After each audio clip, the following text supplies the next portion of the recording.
Salut à tous, j'espère que vous allez tous super bien. On se retrouve aujourd'hui pour une petite vidéo quotidienne où on va parler du BTC, de l'Ether et du BNB. Peut-être on ira voir 2-3 alts, on verra. Gros crack sur le BTC, gros crack sur le SP500. On va parler de ce qui s'est passé. On a eu des annonces aujourd'hui. On ira faire un tour sur Twitter, pas mal de choses à dire, pas mal de choses ici que j'ai enregistrées à vous partager. Et puis aussi on ira faire un petit tour sur le fameux du coup Telegram qui est ici. Donc je vais vous partager 2-3 petits trucs, bon, on discutera tranquillement. Enfin bref, j'espère que cette vidéo vous plaira et puis on est tout de suite parti quoi. Crypto,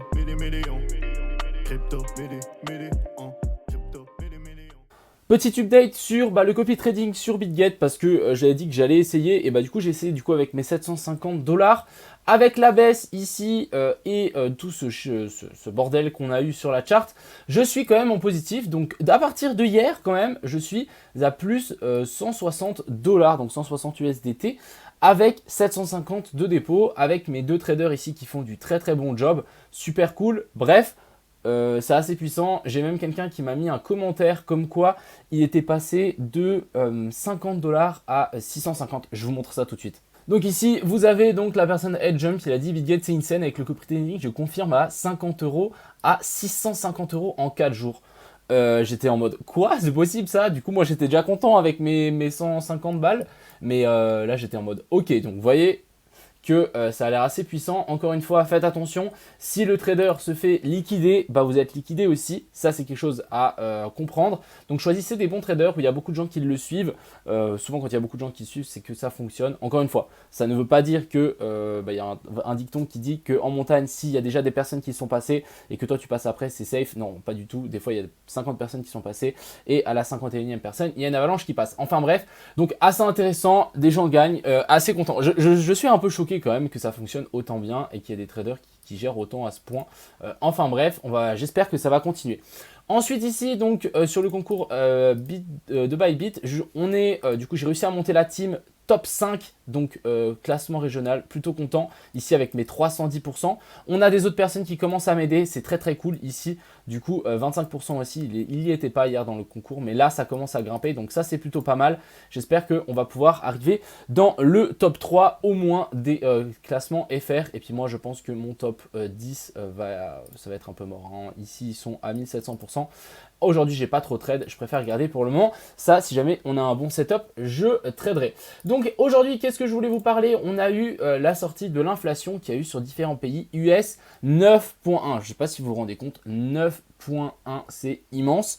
Ils avaient prévu 8.8. On a largement dépassé ce qu'ils avaient dit. Donc, qu'est-ce qui s'est passé directement sur les SP500? Énorme cracos. Donc, voilà, on a bien craqué. Et du coup, qu'est-ce qui s'est passé? Le Bitcoin a suivi. Et ensuite, on a eu donc toutes les altcoins qui ont suivi.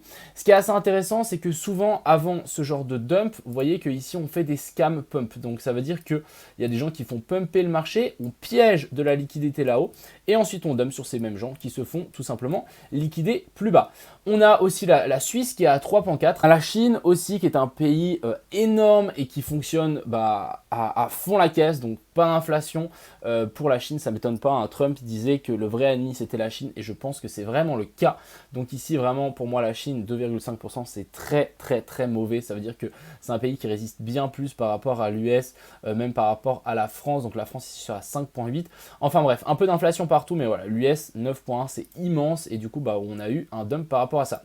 On a eu aussi ça qui est assez intéressant, donc une accumulation de week-off. On peut être dans cette phase A. Donc ici on a ce SC, AR et ST, donc tac tac. Ensuite on a fait ce sommet donc qui est là et ensuite on devrait redescendre chercher un nouveau plus bas par rapport à ça pour ensuite repartir. Donc ça on va le garder en tête que si on arrive à descendre plus bas ici pour ensuite repartir, ça peut être assez intéressant de pourquoi pas essayer de le long à ce moment là.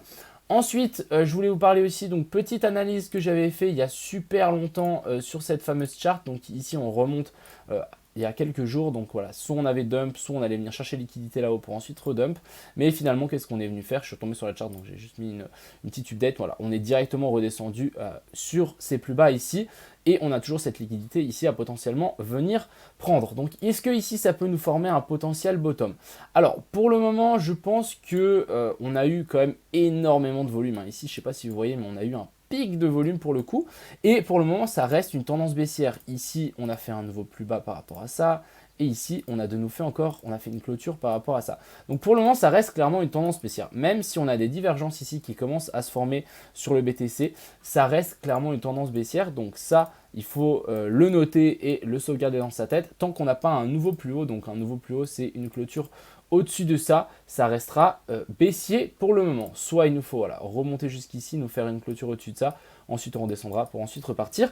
Mais voilà, tant qu'on n'a pas ça, ça reste clairement baissier et on peut toujours chuter un petit peu plus bas. Beaucoup de gens aussi ont vu en fait cette fameuse trendline ici sur lequel en fait on l'a cassé. Hein. Ici, hier, gros craquage, on a essayé de rebondir, mais là on recraque en dessous. Est-ce que cette trendline est vraiment très efficace? Ça, je ne sais pas. On pourrait aussi tirer cette trendline ici. En fait, il y a plusieurs trendlines qu'on peut tirer.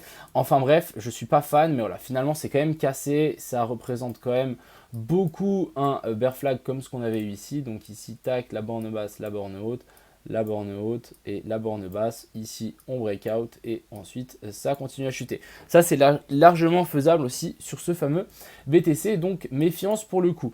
On a eu un signal, donc je vais vous montrer ça, mais on a eu un signal ici donc de crypto bullette assez intéressant. Un P-Cycle bottom is here, donc qui est là. Donc ici on a eu, je sais pas, je crois que ça va être un indicateur qui a identifié donc un bottom ici, c'était le bottom de 2018, le bottom ici de 2015 et du coup ici on a remis cet indicateur ici pour le bottom à 19 000. Donc est-ce qu'on a trouvé finalement notre bottom? Notre indicateur ici nous le met en plus avec croisement des EMA ou EMA, je sais pas lesquels c'est, mais voilà, croisement qui correspondent aussi aux autres. Donc ça, assez intéressant pour le coup. Est-ce que, donc c'est des DMA 150 et 471 DMA. Donc je ne sais pas qu'est-ce que c'est, mais voilà, ça correspond aussi aux autres bottoms qu'on avait eu. Donc assez intéressant pour le coup. Donc voilà un petit peu ce qu'on a sur ce Bitcoin. Personnellement, je préfère ne pas trop trader. Je préfère attendre qu'on ait quelque chose de plutôt clean. Même ici en 15 minutes, on est revenu chercher la zone de fair value gap et ensuite ça redescend. Bref, tant qu'on n'a pas quelque chose de propre ici, je ne vais pas me mouiller. Si vraiment maintenant on nous fait un nouveau plus bas, un nouveau plus haut par rapport à ça, là pourquoi pas, mais tant qu'on n'a pas ce genre de mouvement ici, ça ne sert à rien de se précipiter. On peut toujours revenir chercher donc cette liquidité ici qui se retrouve ici, donc on n'est toujours pas revenu chercher ces bottoms-ci qui peuvent être vraiment une target pour les market makers. On a aussi donc le DXY qui a fait un pump and dump pour le coup parce qu'à mon avis le SP500 a rebondi aussi. Ça c'est le genre d'indicateur qui pourrait potentiellement nous former un top, mais c'est vrai qu'on peut encore largement monter ici pour l'indice du dollar. On peut encore grimper jusque là-haut. Si l'inflation est encore plus forte, ça veut dire qu'ils vont peut-être encore revisser les taux d'intérêt encore plus puissants. Donc est-ce qu'on aura un indice du dollar qui va encore s'envoler encore plus haut? C'est largement faisable pour le coup. Ensuite, on va parler donc de l'Ether. Pas grand chose à dire finalement par rapport à ce crack. J'aurais bien voulu avoir des setups de longue, mais on n'a strictement rien. Même chose ici, hein, pas de setup, toujours rien. On attend vraiment un nouveau plus haut. Et pour le moment, voilà, on n'en sait rien. Même si ici, hein, je peux vous montrer, mais vous voyez ici, comme quoi on aurait pu avoir un setup de longue. Donc ici, clairement, continuation de la structure baissière. Donc ici, on aurait eu notre COS et en fait ici on aurait eu notre boss, donc breakout ici vers le haut. Et ensuite, qu'est-ce qui s'est passé? On a eu l'annonce. Donc ça, c'est le genre d'indicateur à ne pas prendre en compte étant donné qu'on a une news fondamentale derrière. On a juste tout craqué vers le bas et en fait, techniquement, si on n'avait pas une news ici, il aurait rebondi pour ensuite repartir. Mais vu qu'on a une news, ça a tout craqué vers le bas. Et ça, je vous l'ai directement fait savoir sur le Telegram. J'ai mis ici. Dès que j'ai vu que ça allait se péter la gueule, du coup, on avait ce trade qui était en cours donc sur le BNB. Petit trade assez intéressant.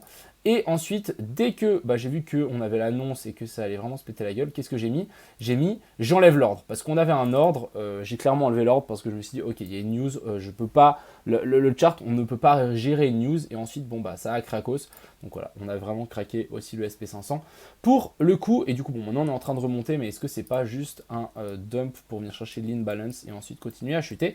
Largement faisable. Mais ça reste clairement une tendance baissière pour le coup, donc prudence à vous. Ici, on avait donc ce fameux BNB. Donc hier, j'ai dit qu'on avait un potentiel pump qu'on allait avoir avec ici une petite divergence haussière qui s'est formée ici en H4. Bon, je pense qu'on peut toujours remonter jusque là-haut, mais assez intéressant avec un pic de volume ici sur Binance. Mais voilà, je pense qu'on peut venir chercher cette zone imbalance ici pour ensuite rechuter vers le bas du côté du BNB. Enfin bref, pas grand chose à se mettre sous la dent. Ça n'a pas encore énormément bougé à partir de hier. Prenez, faites attention à vous, prenez vos distances avec un marché pareil, hein, ça pump et ça dump, c'est souvent compliqué de faire quelque chose, mais c'est souvent signe d'un potentiel retournement. Et après, on verra si ça chute ou pas. Mais c'est vrai que ici, soit on arrive à maintenir donc un bottom encore plus haut que celui-là, et du coup, ça nous fera notre troisième bottom vers le haut. Et ça, c'est plutôt bon signe, étant donné que ici aussi, on est venu faire une clôture au-dessus, donc on est bel et bien dans une potentielle petite tendance haussière. Et il y a de fortes chances ici que ça tienne pour le coup. Enfin bref, j'espère que cette vidéo vous a plu. J'espère que le genre de partage avec BitGet et du copy trading vous intéresse. N'hésitez pas à me dire si vous avez eu des pertes ou des gains. N'hésitez pas à me dire aussi les traders que vous utilisez dans les commentaires, ceux qui sont super performants. Comme ça, on peut tous sauter dessus et tous en profiter. Ça peut être assez intéressant. Enfin bref, je vous souhaite une bonne soirée. Profitez bien et à plus.